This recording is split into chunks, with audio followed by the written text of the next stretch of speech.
अस्सलाम वालेकुम dear friends में तुम ٲسِو ठीक पٲٹھۍ असल पٲٹھۍ अल्लाह ताला थोनो ठीक तो खुश। आज बनाओ दाल रेसिपी तम खतर नी ये दाल ये साफ कर छलित यतनसन प्रेशर कुकरस मज आब निमुत यह त्रो अथ मज बिस्मिल्लाह कर बे त्रोस नन चमच 2 लिद्र चमच 1 करो अत कवर बंद दिमो अत 2-4 विसल तुम हेकि वुचित यत लगे ये स्टिम 2-4 यह गई रेडी वालो पत्थर यतनसन लगो तेल गो गर्म त्रो बिस्मिल्लाह कर गंड अथ मज यह करो फ्राई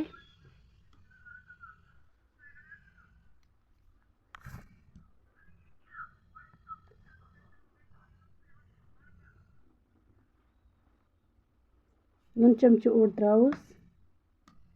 करो बे मिक्स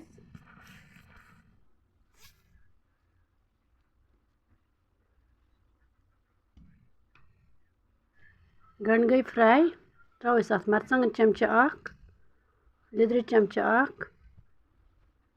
बे त्रोस बदियन पाउडर ओड चमच बे त्रोस ये होक टमाटर 1 चमच बे त्रोस दाल मज 1 चमच यह मसाल दज ना अति की बे जुर टमाटर पेस्ट अत सत हकनत थोमुत करो मिक्स असल पट यह कोर असल पट मिक्स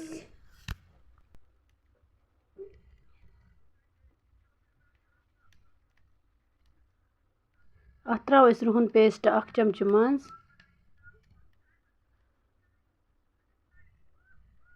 करो अत मिक्स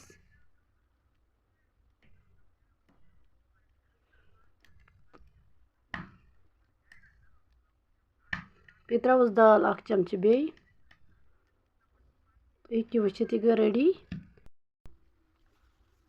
वो त्रोस अत यह दाल गोडनथ थोमुत पाक दित यह त्रोस अथ मज करोस कवर बंद तुम हेकि वुचित कोर अत कवर बंद तुम हेकि वुचित दाल रेडी करो अत डिश आउट ये बानस मज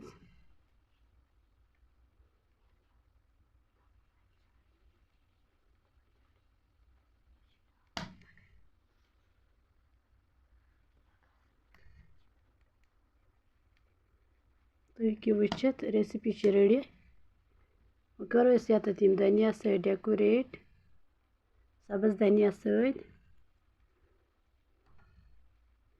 तुम हेकि वुचित सही रेसिपी रेडी कर अत डेकोरेटिव तुम हेकि वुचित अगर तुम सही रेसिपी आसो पसंद आमज चैनल करो सब्सक्राइब वीडियो करो लाइक शेयर कमेंट बॉक्स में दीजो पनी राय तुम कत पे वीडियो वुचान यह वन कमेंट्स में जरूर तुम कत पे सोन वीडियो वुचान ताकि अस यमो तह निश नई नई रेसिपी हेत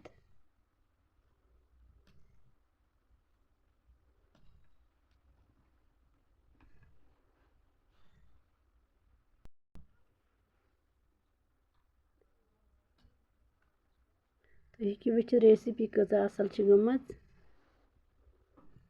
वुचस बह तह इजाज़त अल्लाह हाफिज़।